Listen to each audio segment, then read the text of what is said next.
नमस्कार, फटाफट बुलेटिन में आप सभी का स्वागत है और नजर डालते हैं आज की खास खबरों पर। श्री राम जन्मभूमि तीर्थ क्षेत्र ट्रस्ट ने कहा कि अयोध्या में राम मंदिर निर्माण का 50% कार्य पूरा हो चुका है। मंदिर का प्रथम तल दिसंबर 2023 तक बनकर तैयार हो जाएगा। 14 जनवरी 2024 को मंदिर में भगवान राम की प्राण प्रतिष्ठा की जाएगी और उसे श्रद्धालुओं के लिए खोल दिया जाएगा। भारत समेत पूरी दुनिया में मंगलवार को व्हाट्सएप का सर्वर डाउन हो गया। 1 घंटे से ज्यादा समय तक हजारों लोग मैसेज भेजने के लिए परेशान होते रहे। ट्विटर पर ट्रेंड हुआ #WhatsApp डाउन। भारत में दिखा आंशिक सूर्य ग्रहण पूर्वोत्तर के कुछ हिस्सों को छोड़कर भारत के अधिकांश हिस्सों में दिखाई दिया। यूपी के मुख्यमंत्री योगी आदित्यनाथ ने गोरखपुर में देखा आंशिक सूर्य ग्रहण। अमेरिका में दिवाली पर्व पर उपराष्ट्रपति कमला हैरिस को याद आई मां, बताया भारत में कैसे मनाती थी दिवाली। कहा हम हर दूसरे साल भारत जाते थे और दिवाली मनाते थे। शाम के समय मेरी माँ हमें फुलझड़ियाँ देती थी और हम गलियों में जाकर इस बेहद खास अवसर का जश्न मनाते थे। उत्तर पश्चिमी दिल्ली के बादली इलाकों में एक ट्रेन की चपेट में आने से 3 मजदूरों की मौत। श्रमिकों की पहचान मोहम्मद हाफिज मोहम्मद और रियाजुल के रूप में की गई। दोनों दिशाओं से आ रही ट्रेनों के बीच फंस गए थे श्रमिक।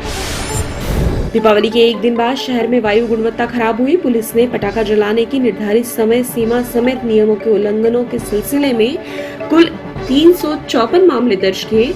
ये मामले 23 अक्टूबर से 25 अक्टूबर के बीच दर्ज किए गए। दिल्ली में डेंगू के 304 मामले आए सामने। इस साल अब तक 1876 मामले सामने आए हैं। राहत की बात यह है कि डेंगू से अब किसी की भी मौत नहीं हुई। कांग्रेस सांसद जयराम रमेश ने साधा नरेंद्र मोदी पर निशाना। कहा अटल बिहारी वाजपेयी के समय अब्दुल कलाम राष्ट्रपति बने थे। वाजपेयी और मोदी की सोच में जमीन आसमान का फर्क है, क्योंकि वाजपेयी नेहरू के जमाने के प्रोडक्ट थे। मोदी एक ही चीज में लगे हुए हैं कि नेहरू की विरासत को कैसे हटाए।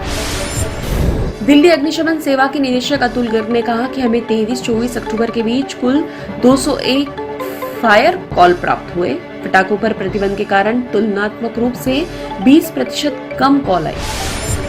असम की गुवाहाटी में भारी बारिश के बाद जगह जगह जल भराव हुआ। रुक्मिणी गांव और हटी गांव में पानी भरने से लोगों को करना पड़ा मुश्किलों का सामना। नगांव में कई जगह मकान क्षतिग्रस्त, पेड़ उखड़े। वेब दुनिया की सभी से अपील है कि भीड़ भाड़ से बचे, मास्क पहने व सैनिटाइजर का इस्तेमाल करें। साथ ही सोशल डिस्टेंसिंग का पूरा पालन करें।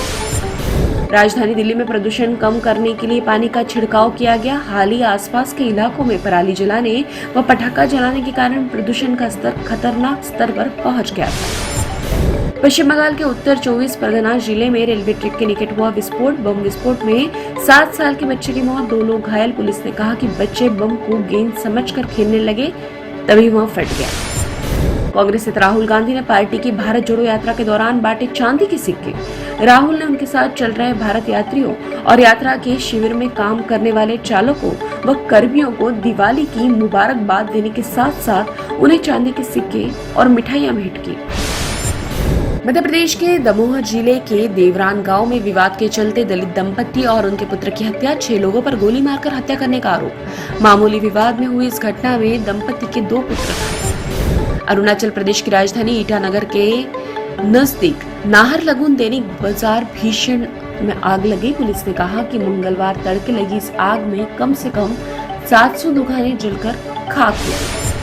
ब्रिटिश प्रधानमंत्री ऋषि सुनक ने कहा कि इस समर्थन का मैं पूरी ईमानदारी के साथ निर्वहन करते हुए आपके लिए कार्य करूंगा। मैंने आपका भरोसा जीता है। सुनक ने किंग चार्ल्स से की मुलाकात।